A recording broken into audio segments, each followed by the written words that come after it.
Hello, কে বলছেন? জি আমি আবির। গতকাল আপনি রাতে বৃষ্টিতে ভিজছিলেন, ঠিক ওই সময় আপনার একটা ব্যাগ রাস্তায় পড়ে যায়। হ্যাঁ রাইট, আমার ওয়ালেটটা আপনি পেয়েছেন? জি। আমি আপনাকে কোথায় এসে দিবেন আমি অ্যাড্রেসটা পাঠিয়ে দিচ্ছি, প্লিজ টাইমলি চলে আসবেন। হ্যাঁ, এক্সকিউজ মি, আপনি আবির?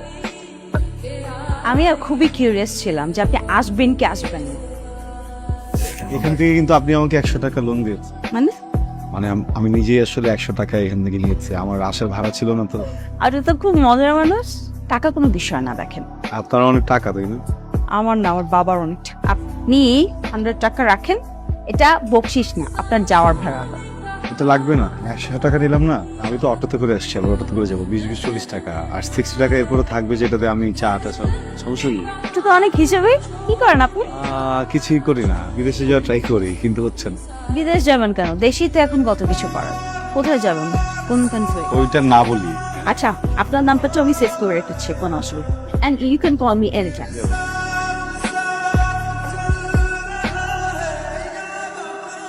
কি রে, তোর না এজেন্সিতে যাওয়ার কথা? বিকেলে যাবো না।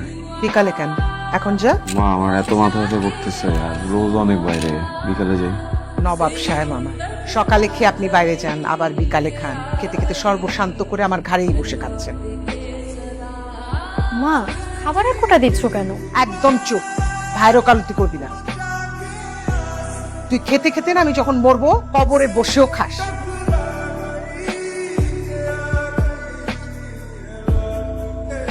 বলো আবির, ভাই ছবিগুলো একটু রাখেন।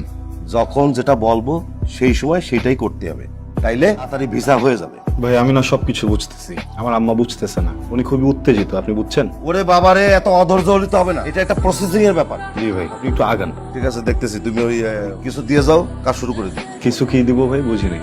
টাকা দিবা, আর কি দিবা? আবার কিসের টাকা? বসে দুদিন পর পর যদি আপনি টাকা চান, আমি টাকা কোত্থেকে এনে দিব ভাই? এটা কি নোয়াখালী বরিশাল যাচ্ছ? বিদেশে যাবা, আরো টাকা লাগবে। কিছু টাকা কত? 40-45 হাজার টাকা দিলেই হয়ে যাবে। ভাই আমি আপনাকে আর 1 টাকাও দিতে পারবো না। আপনার আমি অনেক টাকা দিচ্ছি, এখন টাকা ছাড়া যদি আমার যাওয়ানো সম্ভব হয় তাহলে যাও, যদি না পারেন আমার সবকিছু আমার ফিরে দেন। না, নাও নাও, সবকিছু নিয়ে যাও। ভাই প্লিজ আপনি একটু দেখেন, আমি সরি। দেখি কি করা যায়। আবির খেতে আয়। পুলিশ অফিস থেকে ফোন করছিল আজকে, একটু সকাল সকাল যেতে বলছে। তো যাবি। ওই টাকা না হলে তোমার কাছে। আমার কি টাকার গাছ আছে? তোর পেছনে কত টাকা ঢালছি খেয়াল আছে? একটা টাকা আয়ত করিস না, বারবার যেরকম টাকা চাস, লজ্জা করে না? মায়া বলেন তো আমি কেন বারবার আপনার সাথে দেখা করতে আসি? মায়ে পড়েছে, না, সুখের নেশায়। নিজেকে ধন্য মনে হচ্ছে, খুব ভালো লাগছে শুনে। আপনাকে অনেক অনেক ধন্যবাদ, আমাকে এত সময় দিচ্ছেন, আমি দিনগুলো কখনো ভুলবো না। এভাবে বলবেন না প্লিজ। তাহলে কি বলবো? আপনি অঝোর বৃষ্টির মাঝে এক মুঠো রক্তর। আপনি তাহলে রংধনুর 7 রং হয়ে যান। সেটা সম্ভব না, চলুন।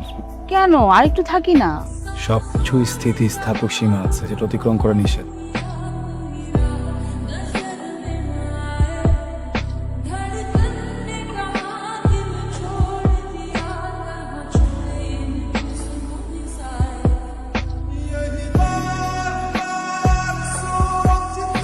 এই যে নবাব জাদা, দয়া করে একটু খেতে নামেন। আপনার মতো বেকার তো আমি না, সারাদিন কাজ করি, আমার তো বিশ্রামের দরকার আছে। নাকি খাওয়া নিয়ে বসে থাকবো সারাদিন? ভাইয়া, মন খারাপ করিস না, খাবারটা রেখে গেলাম, প্লিজ খাবারটা খেয়ে নিস।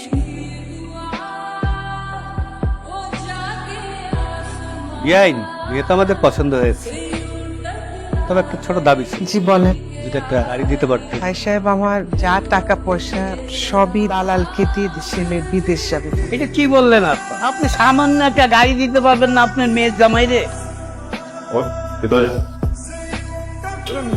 এটা কি ঠিক হলো? আসসালামু আলাইকুম। ওয়ালাইকুম আসসালাম। আপনি কি কোনো কোম্পানি থেকে আসছেন? না আন্টি, আমি মায়া। আমি আসলে এসেছিলাম আবিরের খোঁজ নেওয়ার জন্য। ও কোনো ঝামেলা করছে? ঝামেলা না, ও দেশ চলে গেছে। না, ভেতরে আসো। বিদেশে যাওয়ার জন্য দালাল রে যা টাকা পয়সা ছিল সব দিয়ে দিচ্ছে। কাজের কাজ তো কিছুই হয়নি। এইগুলা নিয়ে বকাবাজি করছি, রাগ কইরা কয়দিন ধরে বাসায় আসেনি। আন্টি আপনি চিন্তা করবেন না, চলে আসবে খুব শীঘ্রই বাসায়। ব্রোকারের থ্রু আপনারা মানে কন্ট্যাক্ট করছিলেন, ব্রোকারের কন্ট্যাক্ট একটু পাওয়া যাবে? বসে আমি আনি।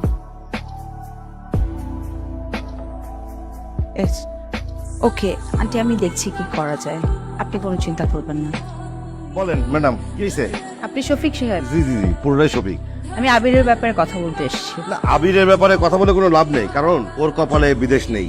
ওর বিদেশ যেতে আর কত টাকা লাগবে? আপাতত যদি 45,000 টাকা দিতে পারে, তাহলে মনে করেন যে আমি একটা প্রস্তুতি নিতে পারি আর কি। 60,000, 60,000 টাকা। হাতে গেল। এক সপ্তাহের মধ্যে ওকে পাঠানোর ব্যবস্থা। ভিসা হয়ে গেলে বাকি টাকা আপনাকে পাঠিয়ে দেবো। আর যদি না হয় তাহলে কি হবে জানেন? কি হবে বলো? হাজতে হয়ে যাবে, বললাম তো হয়ে যাবে। হয়ে গেলে ভালো। ম্যাডাম, আপনি যে এই যে এতগুলো টাকা দিলেন আবিরের জন্য, আপনি আবিরের কি হয়? শুভাকাঙ্ক্ষী। আসসালামু আলাইকুম খালাম্মা, আবিরের ভিসা হয়ে গেছে। কি বলো? এখন যে কোনো মুহূর্তে ও বিদেশে যেতে হবে। সত্যি? আবির তোর ভিসা হয়ে গেছে। মামা, আমি তাহলে যাই। এই তোর ভাইয়ের ভিসা হয়ে গেছে। সত্যি?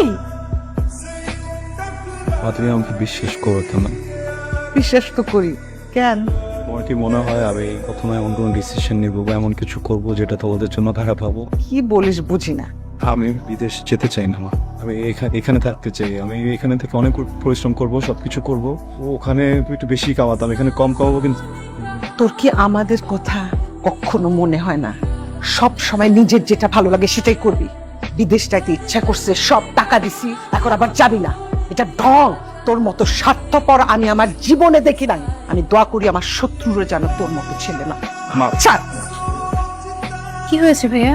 তুই যাবি না কেন? মা এত কষ্ট করে এত সব করলো, আর তুই এই সময় এসে বলতেছিস যে তুই যাবি না? ভাইয়া বল আমাকে কি হয়েছে? তোকে মায়ের কথা বলছিলাম না? হ্যাঁ। কেন যেন আমি মেয়েটার মায়ায় আটকে গেছে।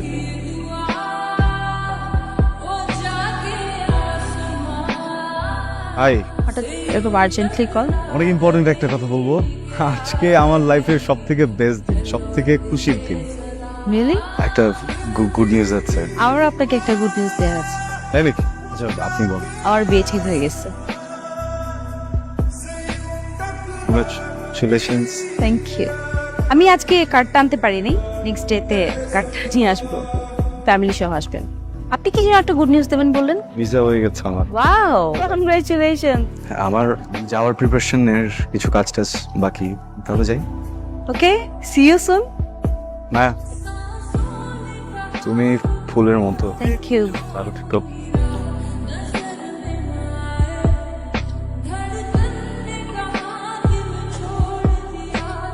হ্যালো মায়া, জি। আমি আবিরের মা। তোমাকে একটা জরুরি কথা বলার জন্য ফোন করছে। আবিরের তো ভিসা হয়ে গেছে, কিন্তু ও তো বিদেশ যাইতে চায় না। আমার মনে হয় কারণটা তুমি নিশ্চয় বুঝতে পারতেছো আমি কি বলতে চাইছি। জি আন্টি, আপনি চিন্তা করবেন না। রাখি।